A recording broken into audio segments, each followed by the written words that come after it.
Are you guys still here? Are you guys still alive? Can we come out from the bunker? Is that allowed? I don't know. I don't think there's a world anymore. I think the world has ended, and we're all just imagining that we exist. Well, that's better than nothing, I suppose. You know, I gotta give Comcast some credit because the internet's still working. So, and Skype's still around. Who would have guessed that? So, so clearly there was some somewhat big news today, depending on your perspective, I suppose.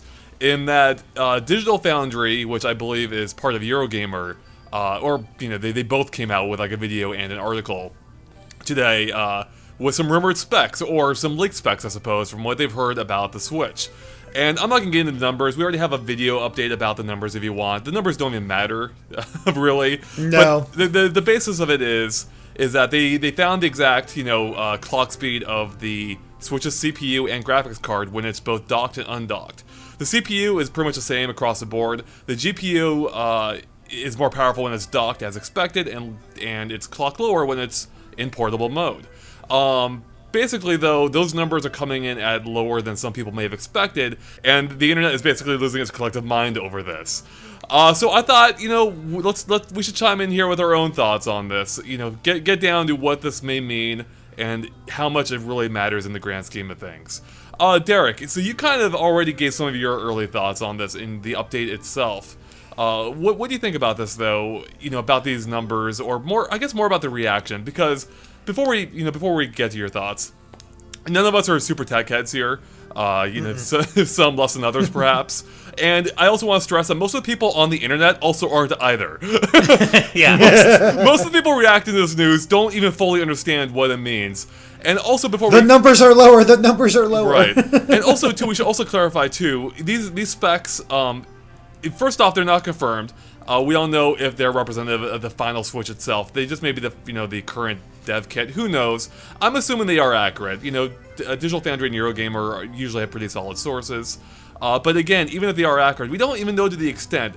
There was a really good post over on NeoGAF, actually, by Thractor, I believe, who seems to have a pretty good handle on this as opposed to most people, and he laid out like several ideas of what this could mean, and just the fact that there are several ways in which this could be taken shows that it is kind of too early to really speculate as to the exact power of the Switch.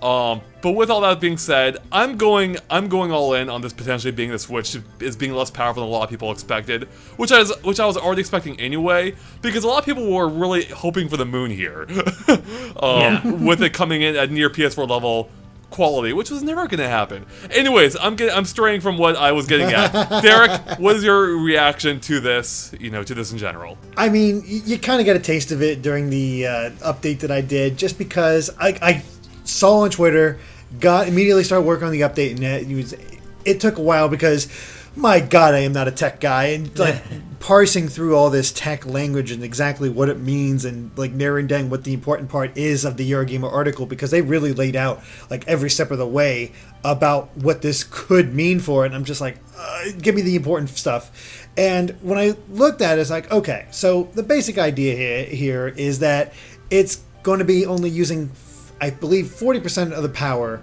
full power when it's not docked, which does seem rather low. But that Eurogamer also clearly laid out that it's still going to be more powerful than the Wii U.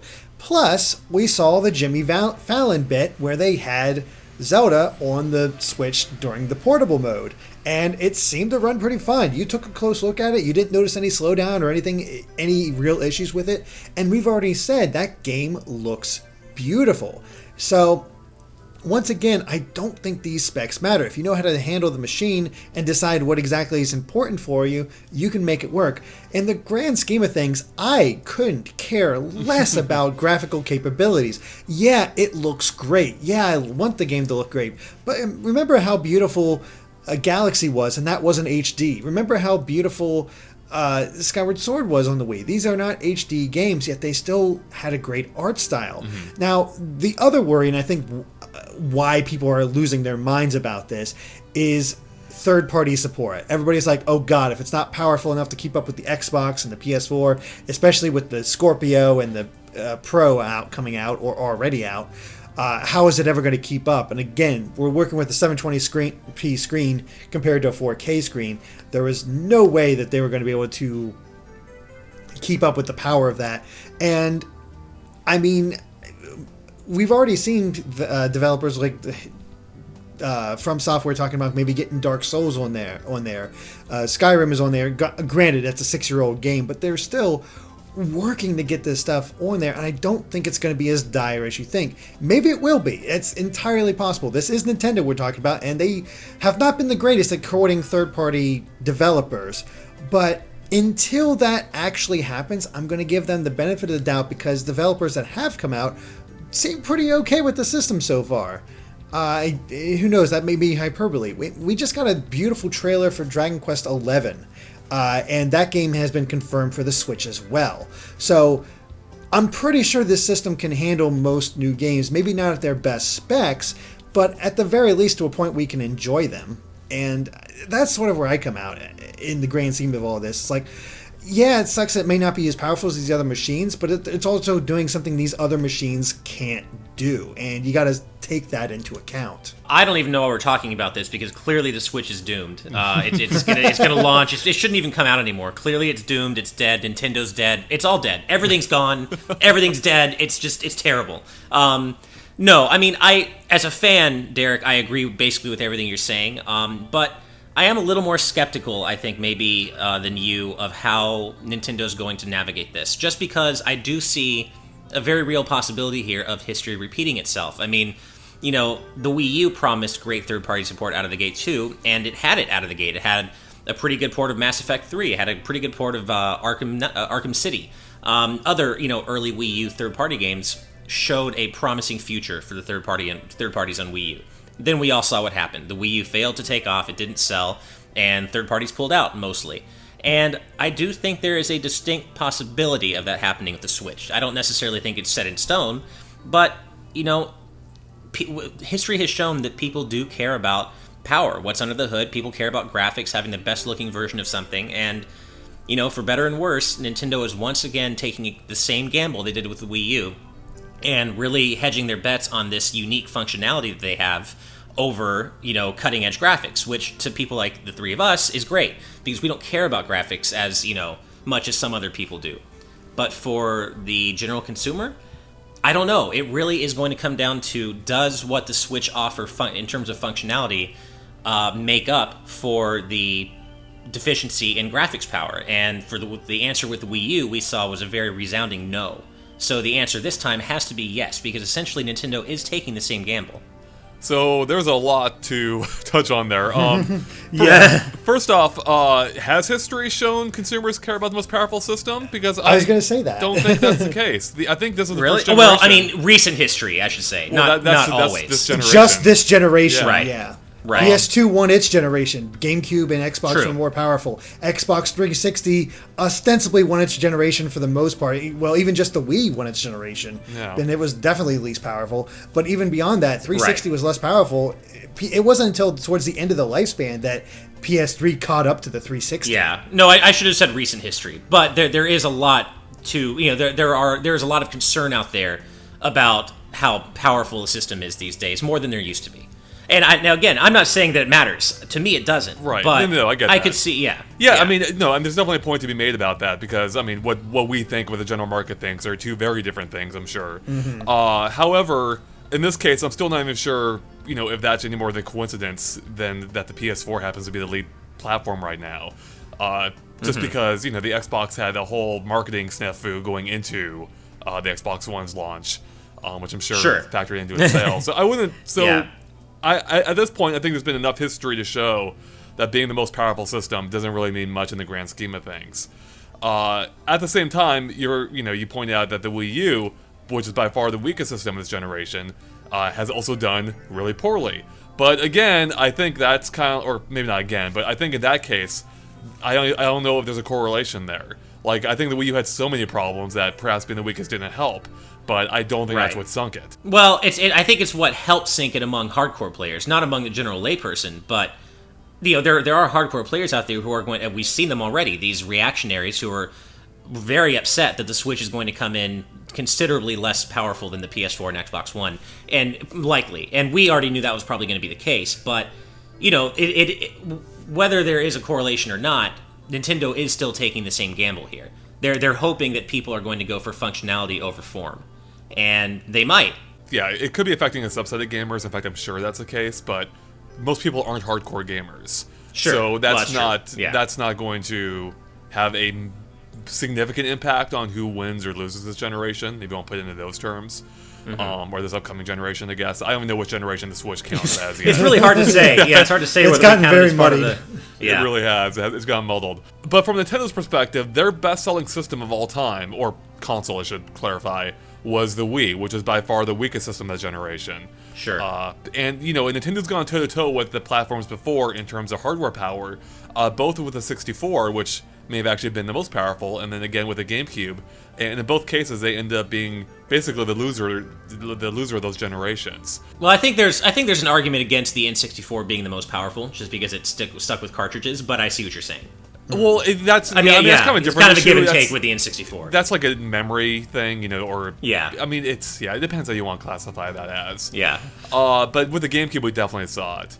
Sure. And then we've seen it again, time and time again with with Nintendo's handheld line, with the Game Boy being weaker than the Game Gear. It was black and white, or black and green, True, compared to the Game Gear's full color. The 3DS and Vita, DS and PSP, we've seen it time and time again. So from Nintendo's perspective, being the weakest one hasn't been the sole reason for them losing a generation, or has never been a reason for them losing a generation, as far as they can tell, or as far as I can tell, as far as really anyone can tell, right. I think. And with the Switch, really, as something else you kind of touched on, Ash, in more ways than one, really being almost more of a handheld system than a console, although that's a battle of semantics we can get into about that. It really is kind of riding that line there, but it does seem to be more of a handheld if you want to look at it in terms of... Go ahead. That's true, but Nintendo themselves are marketing it as a console, as a home console. They are, absolutely. And remember, they're entering a market that's already in the middle of its generation. PS4 and Xbox One have been out forever.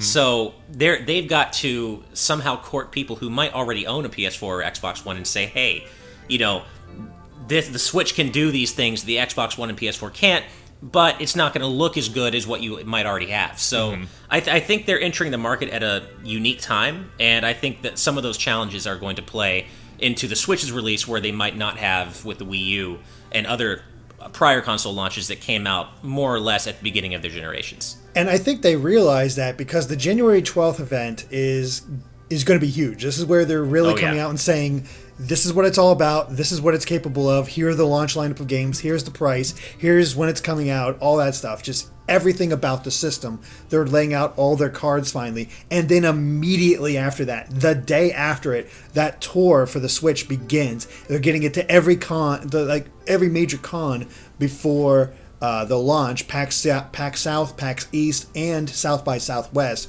They want to get this in people's hands, and they did not do that kind of thing with Wii U, as far as I remember. So there's definitely a major push to get people to realize what the Switch is capable of, and again, let people decide whether or not that handheld functionality is worth their time. And I guarantee you they're going to be really pushing to make sure that the games run the same on both the docked version and the portable version of the console.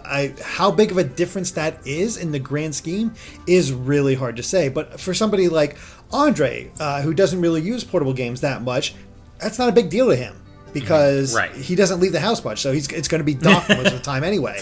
That's Same not for me. the reason I don't play. He doesn't leave the house much. Jeez, it is coming as a loser. In my case, I don't leave the house much, so I was projecting Andre. I apologize. Well, real quick on that note, Derek, there was one thing I want to bring up earlier, just real quick as a slightly technical note here, and that's the fact that basically going by the numbers we do have, and again, I don't want to get into the super specifics of that, but apparently the GPU runs 2.5 times faster when in docked mode as opposed to when it's used in a handheld form. And there's an interesting correlation there, because a few people have pointed out now that correlates almost perfectly with the amount pixels in 1080p versus 720p. Basically, what that means is that's going to scale almost perfectly when you're docked and playing on your TV at 1080p, suggesting that that's going to be the main and perhaps only difference, being that the games are 1080p on your TV, 720p on the Switch's handheld when used in portable form. Again, can't say for sure that's going to end up how it plays out, but that does seem to be the suggestion based on these numbers. And that's really interesting to me. At that point, it's like, oh, okay, what's the big deal? Yeah.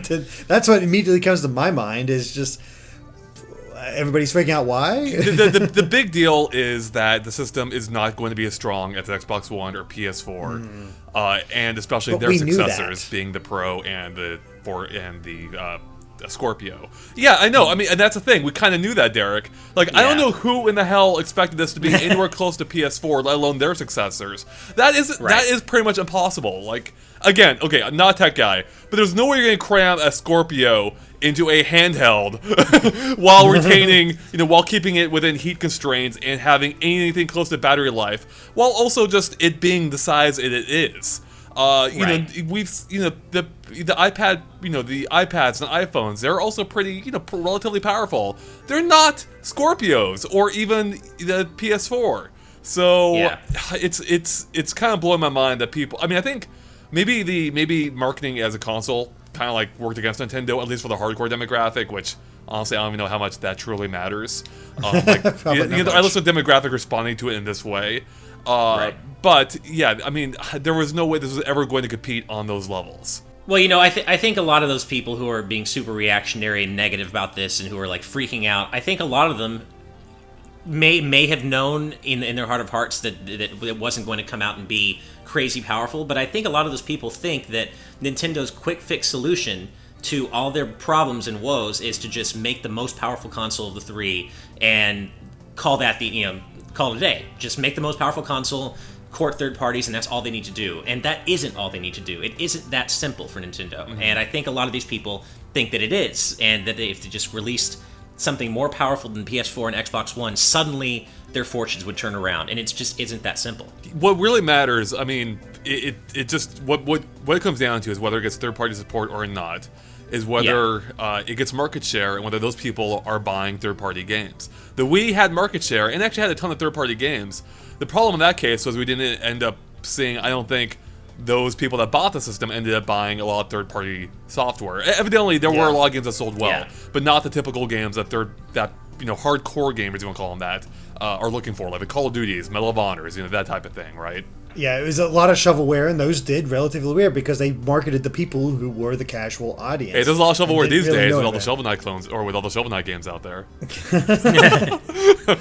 Although there was, I mean, though that kind of brings up another point though with the Wii, because I suppose one of the big things with the Wii is it reached a huge casual demographic.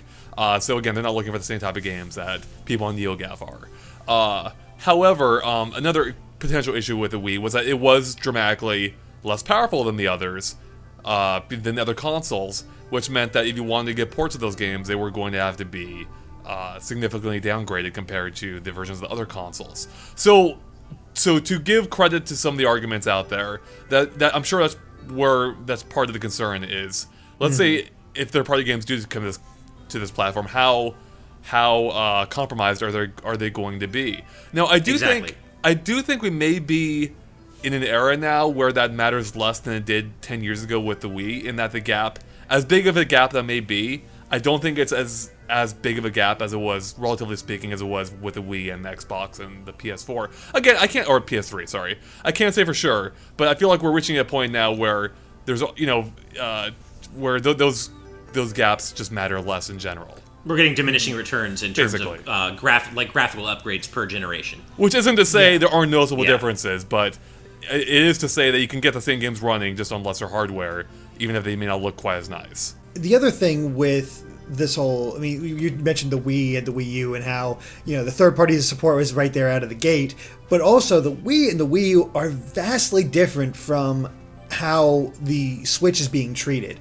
The Wii, there was that push to really use the Wii Remote in interesting, innovative different ways, which made porting that much harder because you had to get those porter controls right in order to make it work. And with the Wii U, all those games you mentioned about third-party support, Ash, the Batman, the Mass Effect, all that, they added in useless gamepad support that did nothing for the game, but hey, this is the big selling point of the system, and here you go. And they didn't sell well because But I of don't that, think because that's why. I don't think that's why they didn't sell well. Okay, it might not be why they didn't sell well, but it also made, I almost guarantee that made third parties like, okay, they didn't sell well, Sure. but we had to put in this extra effort, and they didn't sell well. The Switch, other than the fact that it needs, like, the system, like, they have to do some things with whatever they have to do with the portability of the system, there's no gimmicks that they have to worry about this time. True. No, that's a great point. And also, I wanted to say that the Switch's main gimmick is a lot more attractive than the Wii U's main gimmick. Exactly. Nintendo had to sell the Wii U on a fairly unexciting gimmick, whereas the Switch, it actually does something appreciably different from the others that a lot of people can find value in. I think I don't think there is a lot of value to a lot of people in off TV play than having a screen in your controller necessarily when you're also gaming on your TV. I think those things appeal to a very specific set of people, but being able to sell what the Switch is, which is a console that you can take with you on the go, and these games still look and run great, presumably, that's an exciting idea. That's something that can get people on board, I think, much more than, hey, the Wii U has a gamepad controller with a screen built in, and you can play, on your gamepad and let someone else watch TV.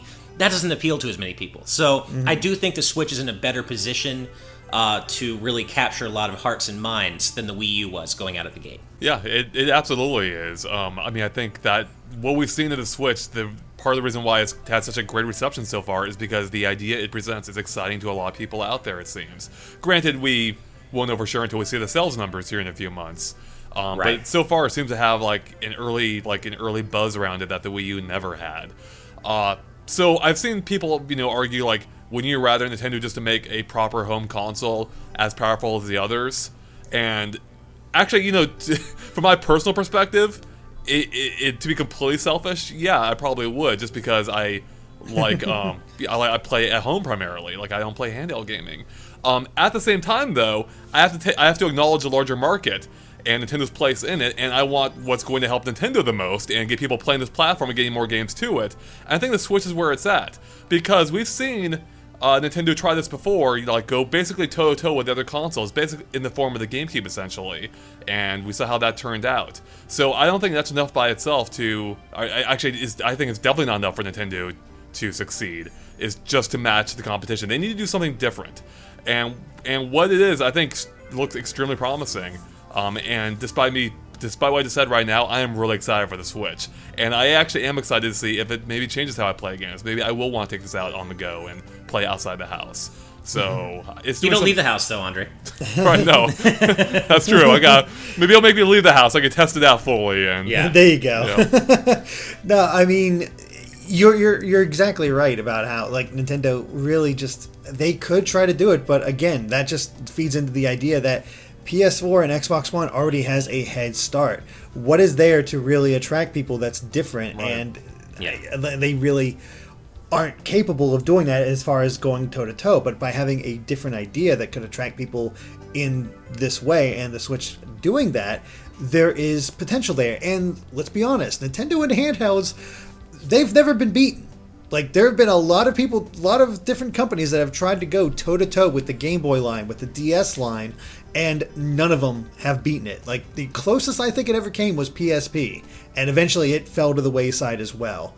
And to add in that aspect to it might be enough to strengthen, the 3DS, I can take this on portable, and it's a console-type game.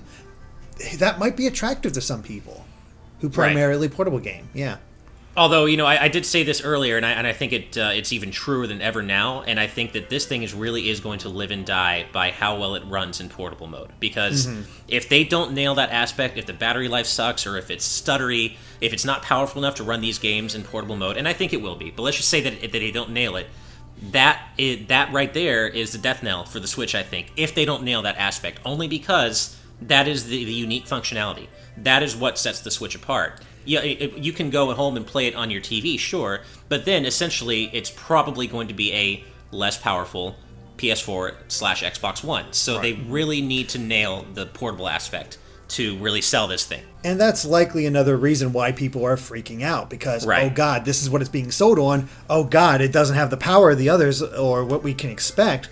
Is it going to be enough to handle all that, handle what these games can do and still run smoothly and still have a decent battery life and all that? And obviously we don't know yet, but the fact, I mean, Andre's whole idea about how the power difference is in line with going from 1080p to 720p makes me a little bit more confident. I'm not totally sure, of course. Nobody really knows. But at least there's an explanation for why there's that drop now, at least in my mind. I was like, oh, okay, that's where it's going. Because, like I said, I'm not a tech guy. I don't understand this stuff. So, but I can definitely see why people would be freaking out about the lack of power because of the portable mode, like you were saying, Ash. And we did see albeit brief examples. Don't want to read into it too much on Jimmy Fallon, though, where they played in handheld mode and it seemed to run just as well as in the docked mode, just, presumably minus screen resolution. Again, presumably running at 720p on the handheld versus the docked. Right. Well, I'm less worried about Nintendo's own games because we know Nintendo has always been able to be incredibly masterful with their own hardware. I'm more worried about third-party software potentially not running as well in portable mode just because there isn't that extra layer of quality control there. And really, I think, again, third-party Nintendo fans are always going to be around. They're always going to come out to buy the new consoles, the Marios, the Zeldas, the Pokemon, whatever. But I really do think Switch is going to live and die by its third-party support because, that is where the rest of the audience comes in. The Nintendo diehards are always going to be there. So hopefully, and I believe it's going to be fine. I think it's going to be great. People are freaking out for no reason. I think it's going to be fine. But I do think that there is a reason to be concerned about the Switch's power.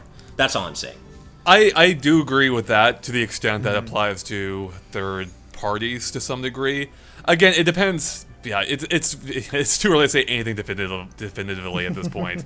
But I feel like if there is a market there, the games will come. If there are people on the platform who are willing to buy third-party games, then the third-party games will come. I think it really is that simple. Yeah, they may not run as well as on other platforms. I just don't know how. I guess I don't know how big of a deal or not that might be to some people. I don't know. It's weird. So for me, if I want third-party games, I'm going to buy an Xbox One or PS4. That's as simple as it is. For Nintendo games, you need Nintendo hardware, and they make some fantastic games. What excites me about the Switch is that it presumably is a combination of their handheld and console games, so you're getting potentially twice as many Nintendo games as usual on a single platform. So even if third parties don't come this time for whatever reasons, there'll be no market or they just don't want to port their games to a lesser powerful system, there's presumably is going to be already more Nintendo games for you to play, which is exciting in of itself, I think, just in that Nintendo can hopefully be more self-sufficient as well, so they don't have to be as dependent on third parties or the lack thereof as they were with the Wii U, in which I think it did kind of sink them to some degree. There were very few games at first. It was only Nintendo, and even then they were pretty spaced out. And it seems like Nintendo was at least getting their ducks into order in that regard. But yeah, when it comes to third parties, I don't know. I mean, I feel like when it comes to third parties, in this case, it wouldn't have mattered what system Nintendo put out there. It's always going to be a question, and they need the sales numbers first and foremost before they become a more reliable thing on Nintendo platforms. I think you guys both made a good point about, I should have said recent history when I was talking about how, it's shown that people care about power, because you guys made a great point. But I do think it really comes down to whether that power deficiency just means you've got these slightly less looking versions of games that you can play on the go, or if there is a serious downgrade. If there is a serious effort that's needed for developers to downgrade their games for Switch, that could be what causes a similar situation that the Wii U went through. So I think from the hardcore fan and the investor viewpoint, I can see why there is concern about the Switch's power. I don't think those concerns will bear out to be anything that actually we have to worry about, but I can see I can see the reason for the trepidation. Well, I think what we're seeing though is more than trepidation. It's but I mean, everything is, but people freak out about everything on the internet. It is more than trepidation, but I mean, what I'm saying is I think there are reasons for people to be a little concerned right now, maybe, but I don't think those concerns are going to bear out in any meaningful way. I think the Switch is going to be fine, and I think the power differential here, or the lack of power that we're talking about, isn't going to be so much that it sinks the Switch. Like, you made a great point. If these versions of games run really well and they look good enough and you can play them on the go, then a lot of people aren't going to care about that. They're not going to care how much better the PS4 and Xbox One versions look if they can play it on the go. So, again, that central gimmick might be really what causes the Switch to succeed where the Wii U failed, regardless of power. I think it definitely is, yeah. Can't really add much more to that because you're pretty much nailing it. And yeah, it really, like, not to put too much point on this, but really this presentation that they're having on January 12th is going to be the major stepping stone. If they nail this, it could mean great things. If they fail and don't really and don't get people excited about the Switch during that presentation, or something just doesn't land quite right, then they might be in trouble. And the launch lineup is going to be interesting. Of course, you can't really judge a system by its launch lineup. Most of them kind of suck anyway, in the grand scheme of things. Yeah. But again, if the rumors are true and Nintendo does have a new Mario game and Splatoon at launch, as well as whatever the hell that Mario Rabbids crossover is, that's a decent lineup enough. At least the first two games. Who knows about the last one? Basically, they could go any which way with the games we think we know about. Whichever of those end up being at launch, even if it's Mario Kart, for instance. I think Nintendo's gonna have a decent lineup themselves. We'll see for sure in a few months. Yeah, the third parties really is the biggest question here. I just don't think the hardware power matters nearly as much as a lot of people do in that sense. The only thing that's going to affect is how well those games are going to run. I don't think it's going to affect the sales of the Switch at all. Did I say Wii U? I meant Switch if I did. Anyways. No, you said Switch. Okay, good. I think power can be an issue, but I think if Nintendo really nails the landing and sticks the landing on everything else that the Switch is trying to do, I think power will matter a lot less. Like, if it, as you said, if it nails the central gimmick, if it the virtual console stuff, we know Nerd is developing the virtual console, so there's reason to be excited about that. If they nail all the other aspects, like the online, everything like that, I think the power differential will be something that can be looked over and isn't going to matter a lot to people. It's just they really have to nail those other aspects in order to make up for the fact that, hey, this isn't going to offer as much horsepower as the other systems, but we have all this other cool stuff that you can do. Yeah, so, I mean, yeah, as you said, Derek, like, once January hits and we get that event on January 12th, we're going to know a lot more about the potential future of the system, or at least the excitement going into day one. I mean, if you're a Nintendo fan, it's been a long time since hardware power has mattered. I think a lot of this reaction is just typical people who weren't planning on buying the system anyway, just coming out, like, oh, look how weak the system is by comparison. I don't know. I think there's certain truth to that. I mean, there are always going to be people out there. This is Nintendo at the end of the day. There are always going to be people out there who want to see them fail for some freakish, weird reason, even if those reasons don't make any sense. So, And it is the internet. Hyperbole rules the day, so... Yep, it absolutely does. Yep, I mean, I'm curious to see. I'm as curious as anyone to see how this all shakes out. I think it's far from a success, or far from a guarantee the Switch will be a success. I hope it is, and even then, how much of a success? I have really no idea how things are going to shake out here. But I really do think, all things considered, this is Nintendo's best shot at success that they've had in some time.